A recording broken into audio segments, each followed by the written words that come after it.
Hey, horror fans, once again, it is me, the Horror Miser Monty G. It's time to do another movie review. We're going to review the movie Mom, Mothers of Monsters. Yes. Now, Mom, Mother of Monsters is a 2020 found footage thriller. It was written and directed by Tucia Lyman. I think I got her name right. This is her first movie. This is her directorial debut. This stars Belinda Page Hamilton, Bailey Edwards, and Ed Asner of Ed Asner and Mary Tyler Moore fame. You remember Ed Asner? Yes. Now, a distraught mother suspects her teenage son is plotting a school shooting.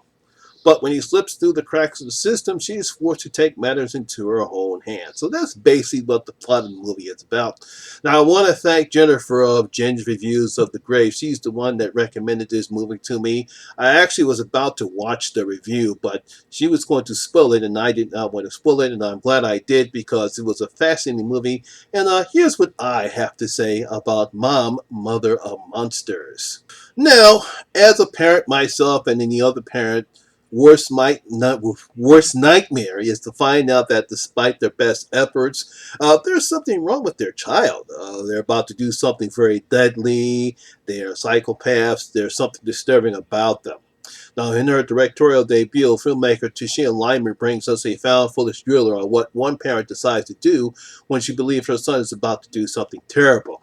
Yeah, she places cameras all over the place and decides to document everything that what her son Jacob is doing. Now we have Abby Bell, played by TV starlet Melinda Page Hamilton, is the distraught mother to her 17-year-old son Jacob, played by Bailey Edwards. Their relationship had been tumultuous or strained since Jacob was little. We see in the beginning of the picture, movie, we see videos of little Jacob, and we think that he might have killed the pet. He might have killed the pet. He's done some very terrible things. It's been going on all throughout this time. We learned the fact that he's been committed to a juvenile facility as well. Now, by the time we get to the film, believing that Jacob's about to do something terrible, such as shooting up the school, she's decided to document everything in the house on cameras, hence the found footage. Now, this found footage movie is different than the normal found footage movies we've seen before in this subgenre. Now, Tucia uses documentary style, where we see a series of videos that Abby has recorded along with other cameras she set up in the house. As like in the beginning of the movie, we see someone is looking at all the videos that Abby has recorded and saved. And also we see the cameras are also recording everything that's going on in the house. Now, you do have to give her crew credit because they did a great job in creating how well this found footage movie looks. We don't get any of the shaky cam that we normally see in found footage movies. It's steady. It's a steady camera. We get to see everything right in front of us. When we see good close-ups, we see good close-up of them. It's not dark. It's not grainy. They do a great job of presenting it so we get to see everything that's right in front of your face. Now, this is what creates the atmosphere Tucia was going for when we see Abby and Jacob going at each other. I mean, and we feel sorry for Abby and for her safety when Jacob explodes. It's like one point in the beginning of the movie, because she takes his PlayStation away, and Jacob just throws a temper tantrum like he's a little kid. Now, keep in mind, this is a 17-year-old boy, and he's just really throwing a temper tantrum. It's like we're a fly on the wall, literally, and we're seeing everything play out between these two. Now, this is a great script that Tashi has crafted here. Both Bailey and Belinda give outstanding performances here. First of all, you can see the pain and frustration in Abby's face. She is at her wit's end on what to do with Jacob. It feels like this is the only way she can finally prove that he is planning to do something terrible. She's frustrated. You can see the pain and frustration. She's agonizing. She doesn't know what else to do. As we learned in the beginning of the picture, she's tried to get Jacob not committed, but see a psychiatrist. Jacob's too smart for that. It seems like everything that she's done has not worked, and she feels as though this is the only way she can finally prove that Jacob is planning something or there's really something wrong with him.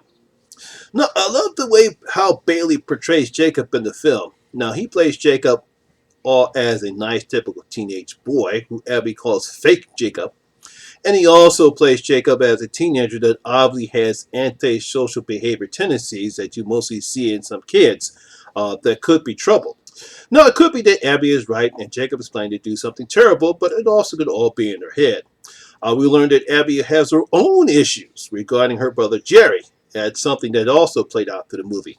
And Jacob plays on this knowledge, but we don't know if he's doing it because he has no empathy or the fact he's just playing his mother for his own amusement. That's one of the great things that we see, this little cat and mouse game that they have with each other, especially with Jacob.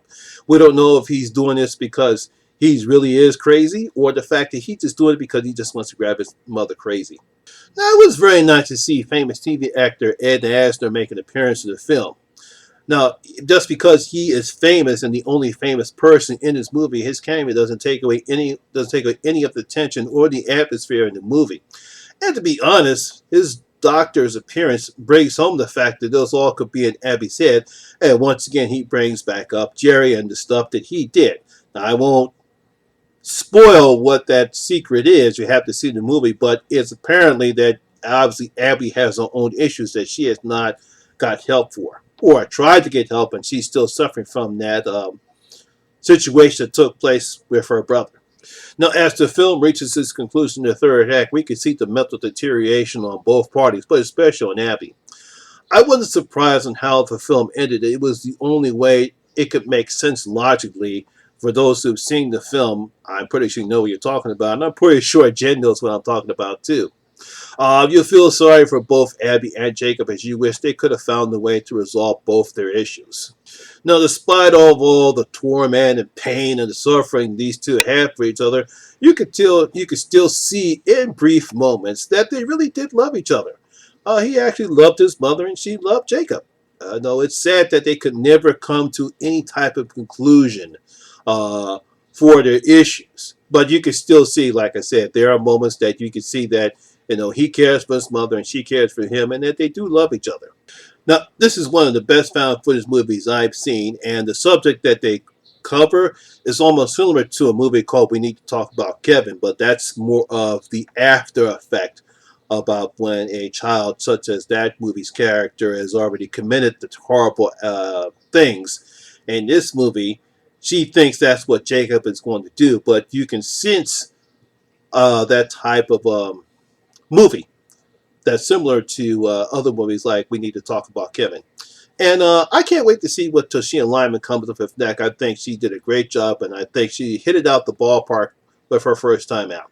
So, I'm going to give Mom, Mother of Monsters, 4 out of my 5 bloody gold coins. Yes, going to get 4 out of my 5 bloody gold coins.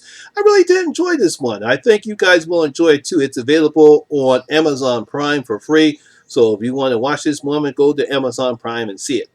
And so once again, that's my video and review of Mom, Mother of Monsters. Have you seen this movie? What do you think about it? Do you think this is an excellent found footage movie? Do you like the subject matter? Leave your comments on the comment section below and tell me what you thought about Mom, Mother of Monsters. So horror fans, that's it. I hope you enjoyed this video, and if you did, please give it a thumbs up. And if you're new here, please hit that subscriber button and ring that notification bell. That way you'll be notified anytime when I put up new videos such as this one. Also, all my social media links will be in the description box below as well. Once again, my name is Lamont Smith, better known as the Horror Miser Monty G, and always remember, horror rules. I'll see you in my next video. I'm out. There he